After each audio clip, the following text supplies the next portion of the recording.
Disclaimer: this is audio horror fiction. If darkness or the creatures it holds scares you, leave now. Still listening? Good. Then let's begin. I live a simple life. 25 years old, unemployed, no wife, no girlfriend, in fact, no friends at all. You may think that I have one of the most basic lives, but in reality I have a quite unusual hobby.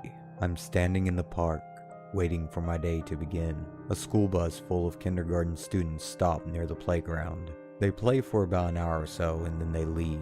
I am still waiting.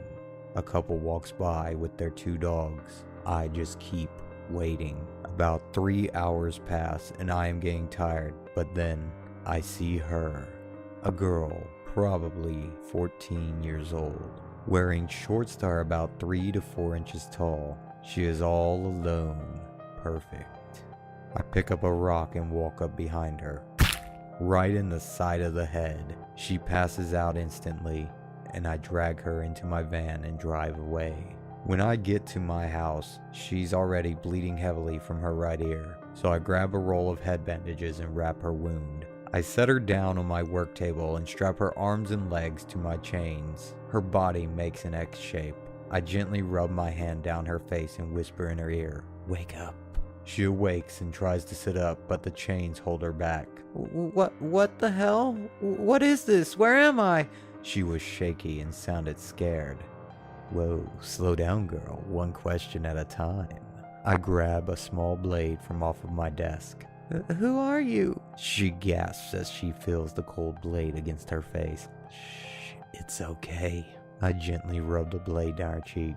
"I am your god. You're safe now." "Please don't hurt me, please." I cover her mouth with my hand. "You talk too much, darling. I can't have that now, can I say as I reach for a ball gag. I strap the ball to her face. She can only cry now. I pick up a sharper blade and slash open her clothes. As I tear through her outfit and remove it from her, she starts to cry. "Honey, we need to do something about all this crying." I grab my smaller blade and bring it up to her right eye. I gently slice through her bottom eyelid. A mixture of blood and tears start flowing down over her right cheek. She loudly whimpers. I take the tip of the blade and slowly start pushing it through her pupil.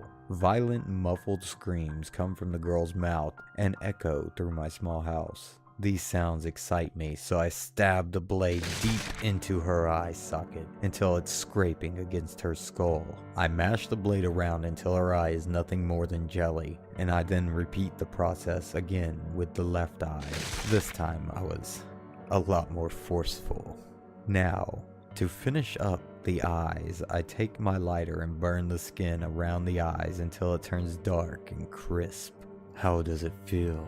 You love it, don't you?" I ask. Her face was covered in blood, sweat, and tears. Her vocal cords sounded scratchy as she cried out through the ball gag. I move down to her chest. I pull out my scalpel and slowly make an incision from the bottom of her throat down her rib cage. I gently pull the 2 flaps of skin apart, revealing her insides.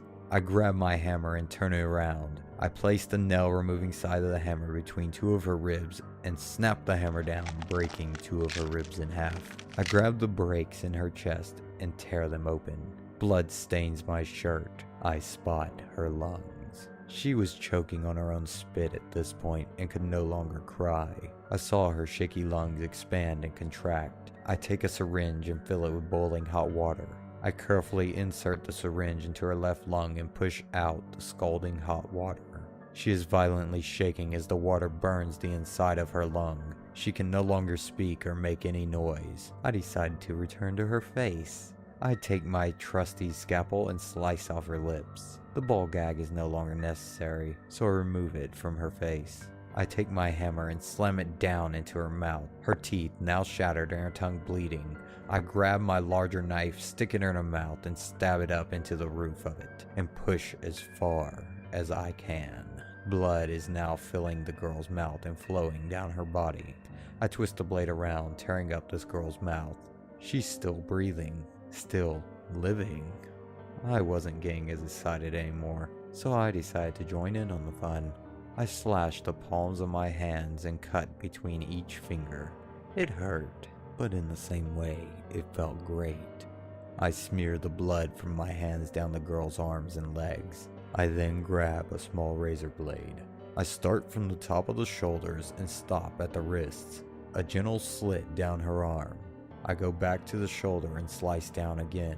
I repeat this process for a few minutes until I got to the bone. I did the same to the rest of her limbs. At this point, I realize she is long gone. My sweet angel is now in heaven. I embrace the girl. I hold her to my chest and fall asleep next to her. I awake a few hours later to the sound of sirens near my house. I know it's the end for me, so I reach under my table, grab my handgun, lay beside my new love, and pull the trigger. Thank you all so much for listening. If you enjoyed this video, make sure to leave a like and subscribe to help feed the dark machine. If you know someone who's a fan of horror, be sure to share this story with them. And if you have a story that you would like for me to read, send me a DM on Twitter @EvilOrphan or to the email linked in the description below.